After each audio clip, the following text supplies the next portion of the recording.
खबर के साथ, जहां पर जम्मू कश्मीर में 22,000 से ज्यादा नौकरियां आउटसोर्स की गई हैं। सरकार ने आउटसोर्सिंग पर विपक्ष के आरोपों को खारिज किया है और सीएम ने आउटसोर्सिंग और पिछले दरवाजे से भर्तियों में अंतर बताया है। आईटी समेत कई सेवाओं में निजी कंपनियों को काम सौंपा गया है। जम्मू कश्मीर सरकार ने अलग अलग विभागों में नौकरियों को आउटसोर्स करने की प्रक्रिया का बचाव करते हुए विपक्षी पार्टियों के खिलाफ पिछले दरवाजे से भर्तियों के आरोपों को खारिज किया है। जानकारी के अनुसार पिछले 2 सालों में 29 सरकारी विभागों ने 200 से ज्यादा प्राइवेट कंपनियों को 22,454 नौकरियां आउटसोर्स की है। इन नौकरियों में सिक्योरिटी, सर्विस, हाउसकीपिंग, सिक्योरिटी के लिए आईटी और सफाई, computer operation, vocational trainer, vocational coordinator, watch and ward driver सहित अन्य नौकरियां शामिल हैं। आउटसोर्सिंग का बचाव करते हुए जम्मू कश्मीर के मुख्यमंत्री उमर अब्दुल्ला ने कहा कि ये पिछले दरवाजे से नियुक्त नहीं थी। उन्होंने कहा कि पिछले दरवाजे से नियुक्ति और आउटसोर्सिंग के बीच बहुत बड़ा अंतर है। सरकार नौकरियां भी दे रही है, लेकिन जहां भी योजनाओं के लिए जरूरत होती है वहां नौकरियां आउटसोर्स की जाती है। उन्होंने आउटसोर्सिंग को पिछले दरवाजे से नियुक्ति कहने के लिए विपक्षी पार्टियों की आलोचना भी की है। और इस बीच अब यहाँ पर बड़ी बात है कि सवाल उठ रहा है कि नौकरियों की आउटसोर्सिंग को लेकर, जिसको सरकार ने साफ तौर पर कहा है कि जो एलिगेशंस उन पर लगाए जा रहे हैं पिछले दरवाजे से घुसाने के, ऐसा नहीं है।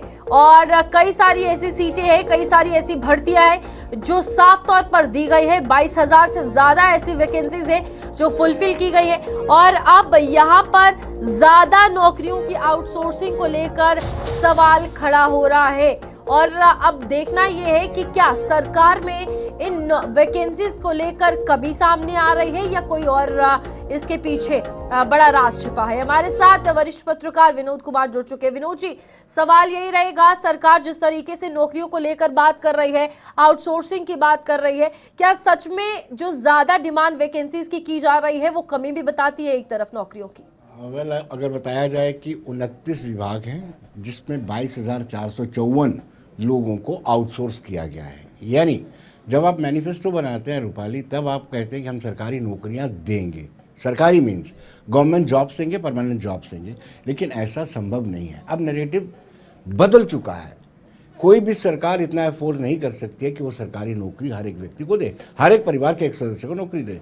और वैसे भी अगर अनुपात देखा जाए जम्मू कश्मीर का 4.5 लाख के करीब सरकारी मुलाजिम है, और हमारी जो जनसंख्या है उसके अनुपात में अगर हम यूपी से, जिसकी जनसंख्या बहुत ज़्यादा है, वहाँ भी इतने ज़्यादा एम्प्लॉय सरकारी नहीं होते हैं। यहाँ पर एक सरकारी नौकरी को लेकर के सियासत होती रही है कि हम अपने टेन्योर में इतनी सरकारी नौकरी देंगे, लेकिन अब जो खुलासा हुआ है 22,454 आउटसोर्स किए गए हैं, तो इससे आप अंदाज़ा लगा सकते हैं कि सच्चाई और जो वादे होते हैं चुनावी, उन्हें बहुत ज़्यादा अंतर होता है।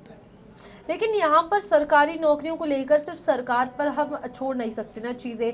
विनोद जी, यहाँ पर प्राइवेट अगर बात की जाए, कंपनीज का आना या फिर एंटरप्रेन्योरशिप को लेकर अगर बात करें, इस तरफ भी ध्यान आकर्षित किया गया है। लेकिन जम्मू कश्मीर में अगर हम खास तौर पर बात करें, सरकारी नौकरी का ट्रेंड और क्रेज बहुत ज़्यादा है। अगर ये लगातार इस बात पर चर्चा होती रही है। आज हम अपनी बच्ची की या अपनी बहन की शादी करते थे, हमारी मेंटेलिटी जो ये रहती कि बच्चा जिसके साथ हम शादी करने जा रहे हैं वो सरकारी मुलाजिम होना चाहिए।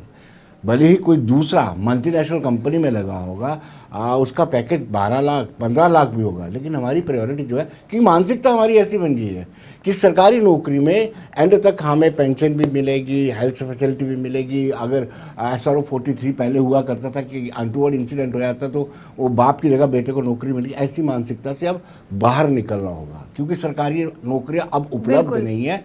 हमें ये सोच के चलना चाहिए कि हम खुद क्या कर सकते हैं, प्राइवेट सेक्टर में हम कितना जा सकते हैं, खुद का कारोबार कैसे कर सकते हैं। इस पर हमें ना पढ़ाया गया इस तरीके से, ना हमारी शिक्षा पैटर्न में ऐसा कोई बदलाव किया गया। इसलिए हमारी कंसंट्रेशन यही रहती है, हमारी सोच यही रहती है, हमारी जो ये मानसिकता है इसी तक है कि सरकारी नौकरी मिल जाए वही बेहतर। लेकिन सच्चाई ये नहीं है, अब सरकार अफोर्ड नहीं कर सकती है। विपक्ष के बयान को आप कैसे देख रहे हैं, जो पिछले दरवाजे की भर्ती वो साफ तौर पर इन तमाम वैकेंसीज को कह रहे हैं? देखिए 22,454 लोग हैं। डेफिनेटली विपक्ष के पास एक अवसर मिल जाता है कि वो कह सकती है कि भले ही आपने आउटसोर्स किए हैं, लेकिन इसमें भी आपके पास कोई फ्लॉ है, आप अपने वर्कर्स को लगवा सकते हैं। 200 से ज़्यादा कंपनियां हैं, 200 से ज़्यादा कंपनियां हैं। 200 कंपनियां जो आएंगी, कंपनीज के हेड होंगे, उनको बंदा एमएलए फ़ोन करके तो कह सकता है कि मेरे इतने बंदे लगा दीजिए, वैसे आपने उधर। तो ऐसा होता है। ऐसा आरोप जो है विपक्ष का लग रहा है कि ट्रांसपेरेंसी जो होनी चाहिए, भले ही आप आउटसोर्स कर रहे हैं, आउटसोर्स में भी जो ट्रांसपेरेंसी होनी चाहिए वो दिख नहीं रही है। और दूसरा, फिर क्या करेगा एसएसआरबी, सर्विस सिलेक्शन बोर्ड का क्या औचित्य क्या रह गया, उसका रेलेवेंस क्या रह गया? भाई साहब, आपने पोर्टल पे अप्लाई कर दिया, आपने टेंडर निकाल दिया, हमें इतने आउटसोर्स के लिए इतने एम्प्लॉय चाहिए, इस कैटेगरी के चाहिए, चाहे वो गार्बेज कलेक्शन के हो, सफाई के हो या हाउसकीपिंग विभाग, तो पोर्टल में जो अपना टेंडर भरेगा, जिसका मिनिमम प्राइस होगा, उसको वो दे देंगे। एसएसआरबी का इतना ताम झाम, अब तो बड़ा सा उनका ऑफिस भी बनने जा रहा है दोमाना साइड में, उसका रेलेवेंस भी। तो यहाँ पर अब हम क्या माने, अभी जो वक्त की नीड क्या है, अस्थायी रोजगार जम्मू कश्मीर के लिए या फिर स्थायी सरकारी नौकरी, इन दोनों में से डिफरेंस क्या देखते हैं? देखिए, हमें सच का सामना करना होगा, सियासत को छोड़ करके जनता के बीच में जाके बताना होगा कि हमारे पास सरकारी नौकरियां नहीं हैं, और जो सरकारी नौकरी की उम्मीद करते हैं वो छोड़ दें। और हमें सियासी भाषणों में भी ऐसा नहीं बोलना चाहिए कि हम सत्ता में आएंगे तो इतनी लाख नौकरियां इतनी देर में दे दें। ये सच्चाई हमें मान लेनी चाहिए और लोगों को, युवाओं को प्रेरित करना चाहिए कि आप अपना काम करें, आप अपने वेंचर शुरू करें या फिर प्राइवेट सेक्टर की ओर रुख करें। ऐसा नहीं कि आप सरकार पर ही पूरी तरह से निर्भर रहें। ठीक है विनोद जी, बहुत बहुत शुक्रिया आपका ज्वाइन करने के लिए। और इस बीच ये एक बहुत बड़ा सवाल है कि जनता को भी समझना होगा कि सरकारी नौकरियां अब उतनी नहीं रही हैं, और इस बीच जो वादे जनता से किए जाते हैं उनमें भी कहीं ना कहीं अब बदलाव सरकार को लाना पड़ेगा, या वो पार्टीज जो बड़े बड़े आश्वासन जनता को देती है। आगे बढ़ेंगे, एक और बड़े